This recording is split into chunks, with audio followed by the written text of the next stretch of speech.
I found out something very important in the Right 13 class this morning. These kids really know how to add. They can add quickly. Because we were chewing on this second lesson about how does God's love abide in anyone who has the world's goods and sees a brother or sister in need and yet refuses help? One of the ways we approached that, we made a fictional family of 4. And we realized that this fictional family of 4 would need both parents working 2 full-time jobs at minimum wage, and they still would not have enough resources to make it through a month and provide food, housing, medical costs to provide for their family. So what do we do about that? Living wage. And I think Liam Finland said, well, that's well and good, but what does that do to businesses? So you see the conundrum there. And I think the world is caught in the grip of a horrible sin. Now sin, I'm using sin in the context of separation because it's the sin of segregation.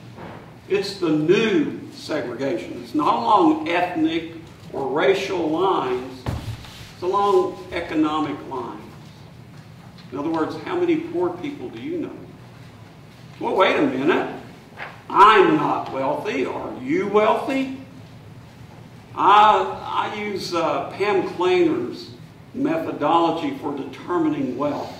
In her book, How Much Is Enough, she says, if you have spare change sitting on top of your dresser or in a drawer, compared to the rest of the world, you're wealthy.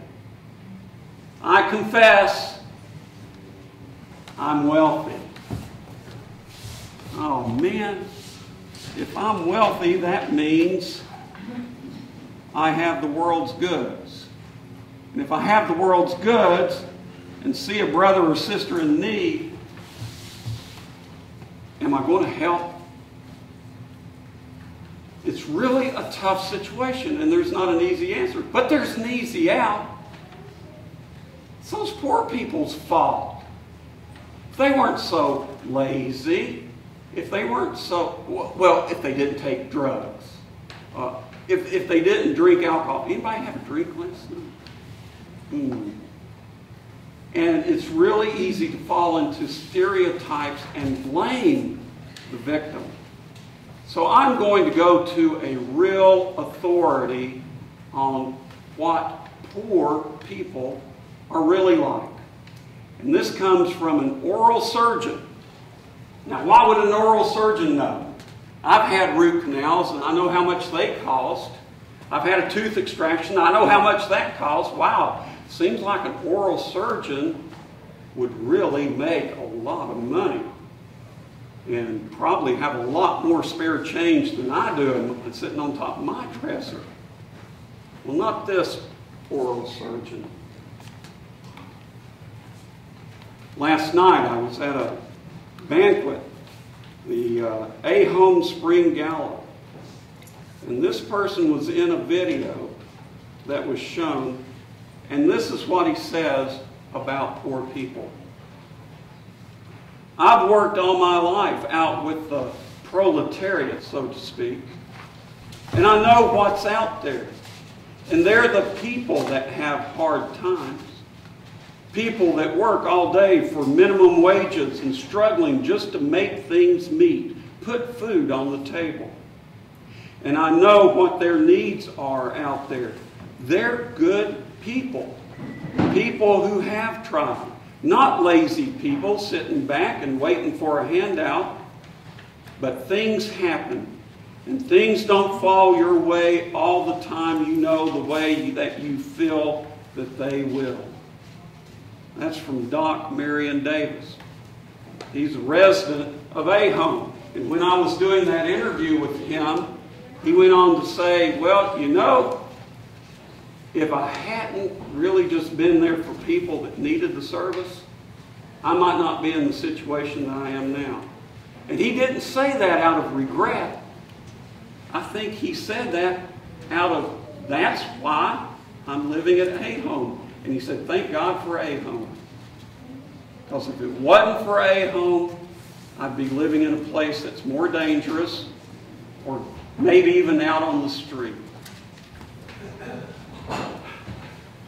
It's a tough situation, poverty. And scripture like this, and this will be the third time it's heard today, right?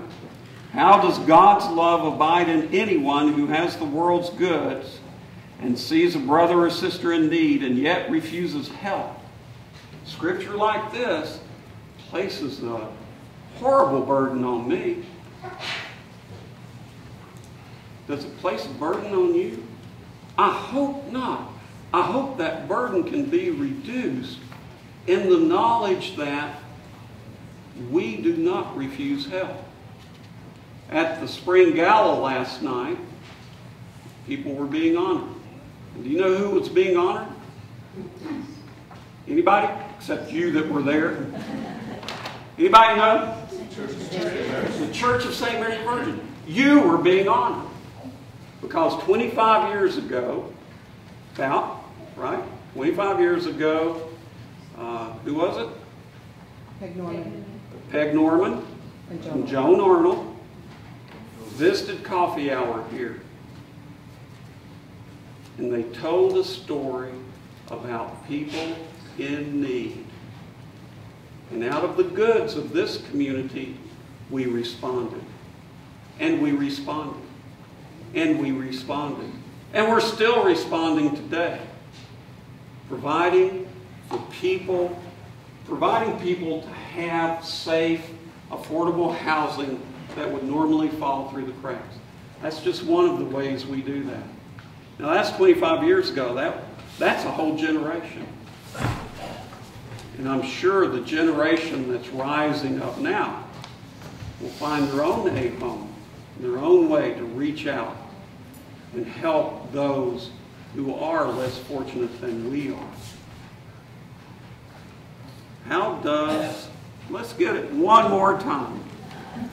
How does God's love abide in anyone who has the world's goods and sees a brother or sister in need and yet refuses help?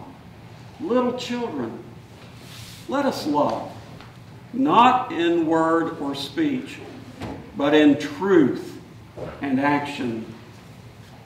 And I thank God that this community is more than word and speech, that this community grasps the truth of God's love and reveals that truth to the world through action.